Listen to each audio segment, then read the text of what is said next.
నమస్తే, మీ పేరు? నా పేరు రామకృష్ణ. ఏం చేస్తుంటారు మీరు? వ్యవసాయమే. వ్యవసాయం చేస్తుంటారు. ఎక్కడ మీది? అది మాచవరం, రాయవరం మండలం మాచవరం.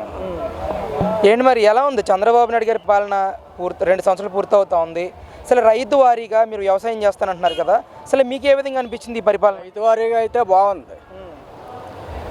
ఇప్పుడు ఎరువులు కూడా బాగా సప్లై చేస్తున్నారు.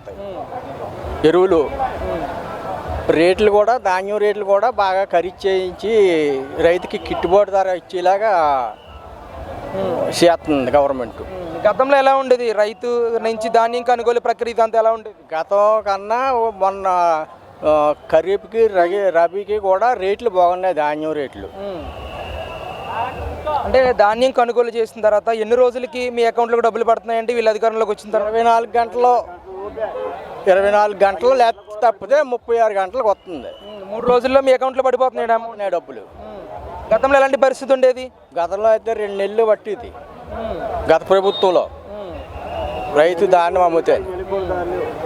మరి ఇప్పుడు స్కీమ్స్, సూపర్ 6 స్కీమ్స్లో ముఖ్యంగా రైతులకు సంబంధించి అన్నదాత సుఖీభవ అనే కార్యక్రమాన్ని మొదలుపెట్టారు చంద్రబాబు నాయుడు.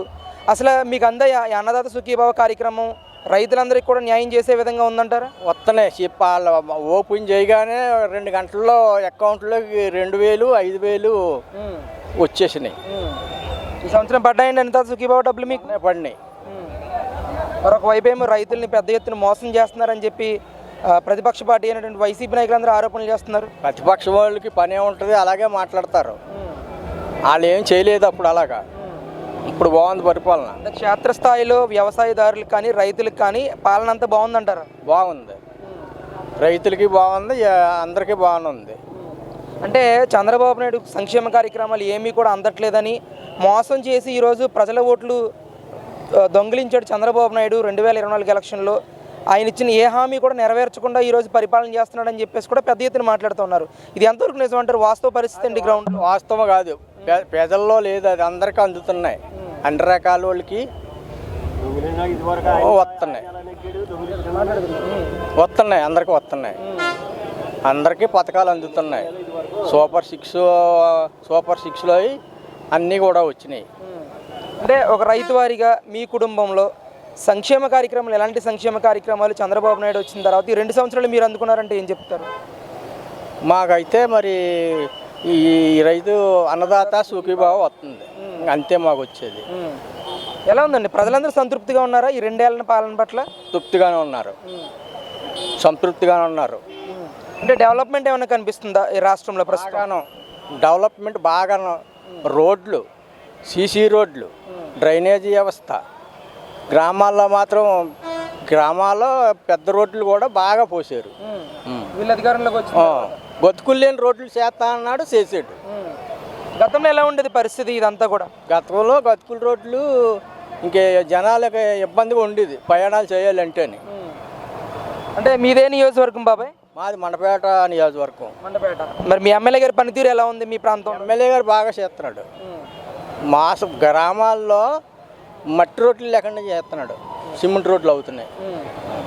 అంటే డ్రైనేజీలు కానీ, రోడ్డు వ్యవస్థ కానీ, మంచినీటి సరఫరా కానీ, ఇదంతా గ్రామ స్థాయి నుంచి కూడా ఏ విధంగా ఉంది ఈరోజు వీళ్ళ అధికారంలోకి వచ్చిన తర్వాత? ముఖ్యంగా చాలా బాగుంది, బాగా చేస్తున్నారంట.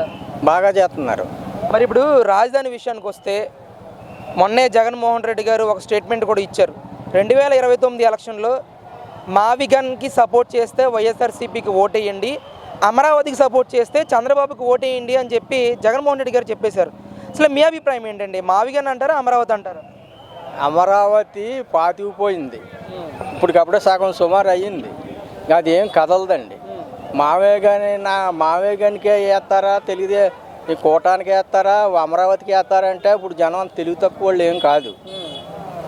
అంటే ఎలా చూడొచ్చు జగన్ గారి తీరుని? రాజధాని విషయంలో జగన్ గారి మాట తీరుని ఎలా చూడొచ్చు అండి? బాగోలేదండి, మాట తీరి బాగోలేదు. అతను మరి ఎలా మాట్లాడతాడో ఏటో తెలియదు, కానీ అది పద్ధతి కాదు. అంటే ప్రజలు యాక్సెప్ట్ చేస్తారంటారా? ఇప్పటికే చంద్రబాబు నాయుడు గారు అమరావతిని ప్రకటించి దాదాపు 10 సంవత్సరాలు కావస్తా ఉన్న తరుణంలో జగన్మోహన్ రెడ్డి గారు మేము మావిగన్ కడతాము, అమరావతిని మేము కట్టము అని చెప్పడాన్ని ఎలా చూడొచ్చు అంటారు అసలు? అది అతను ప్రతిదీ అలాగే మాట్లాడుతున్నాడు. కరెక్ట్ కాదు ఇది. అంటే 2027లో జగన్ గారు పాదయాత్ర చేస్తానని చెప్పి ప్రకటించారు. మీ గోదావరి జిల్లాలో ప్రధానంగా ఆయనకి సపోర్ట్ ఎలా ఉంటుందంటారు ఒకవేళ పాదయాత్ర చేస్తే? అప్పుడు చూస్తామండి, ఇప్పుడు ఏం తెలియదు కదా. అంటే గతంలో ఆయన పాదయాత్ర చేసిన వచ్చినంత సపోర్ట్ వచ్చే అవకాశం ఉంటుంది అంటారు ఈసారి కూడా? రాకపోవచ్చు. ఇప్పుడు వచ్చే ఎలక్షన్ ఎలా ఉంటుందంటారు? వచ్చే వెళ్తున్నాం. ఈ టిప్ కూడా కూటమి ప్రభుత్వానికి ఎక్కువగా అవకాశాలు ఉన్నాయి. మీ గోదావరి జిల్లాలో లాస్ట్ ఎలక్షన్లో క్లీన్ స్వీప్ చేసింది కూటమి ప్రభుత్వం. మళ్ళీ క్లీన్ స్వీప్ చేసే అవకాశం ఉంటుందంటారు 2029 ఎలక్షన్లో? ఇలాగే కొనసాగితే మళ్ళీ క్లీన్ స్వీప్ అవుద్ది.